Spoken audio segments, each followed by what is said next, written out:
I've just uncovered something in the Epstein files that deserves serious attention.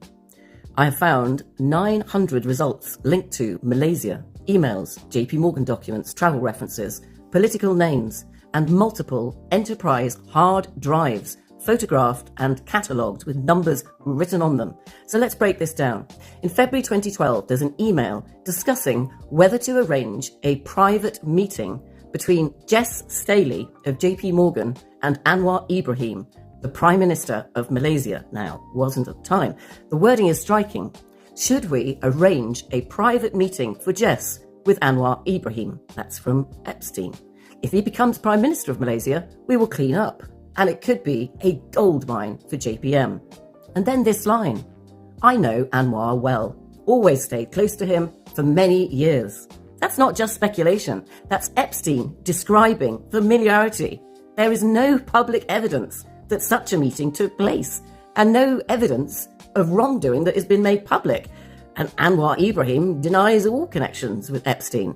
But Epstein believed he had proximity and potential and had known this person, the Malaysian political power force, and that JP Morgan stood to benefit. Now here's where the pattern deepens.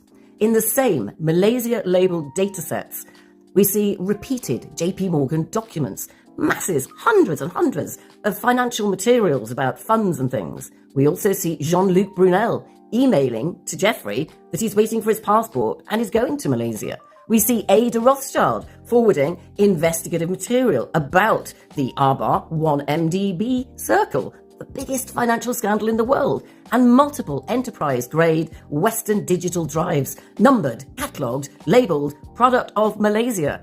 An important clarification. Western Digital manufactures these drives in Malaysia. That label indicates the country of manufacture. So were they bought in Malaysia? Data put on them in Malaysia, sent back to the United States? They're enterprise grade. There are photographs of each individual drive in the Epstein evidence files. Were they seized? Were they backups? What data did they contain? Financial records? More communications? Something else entirely? We don't know. But JP Morgan later paid hundreds of millions to Malaysia to settle civil claims linked to the 1MDB financial scandal. These are independently verifiable facts. So what do we have? An email where Epstein claims familiarity with Anwar Ibrahim, a proposal to arrange a private meeting for a senior JP Morgan executive with him, references to Malaysia appearing hundreds of times, over 900 times in the Epstein files, then Epstein associates travelling to Malaysia, Jean-Luc and Rothschild travelling to Malaysia, a whole catalogue of Malaysian-linked evidence at the time of the world's largest financial scandal involving JP Morgan, Goldman Sachs, the DOJ. So individually, each piece might not mean much, but when we put them together, what have we got? Together, they form a pattern definitely worth asking questions about. Was Epstein simply networking globally, or did his financial relationships intersect with Malaysian fund flows at a critical moment in time?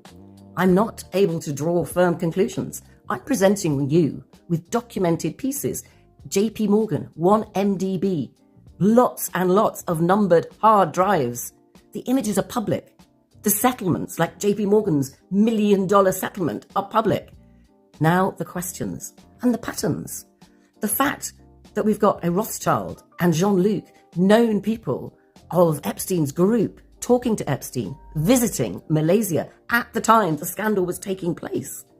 And we also, of course, have the fact that there were lots and lots of multi-billionaires connected to the very famous Jho Low.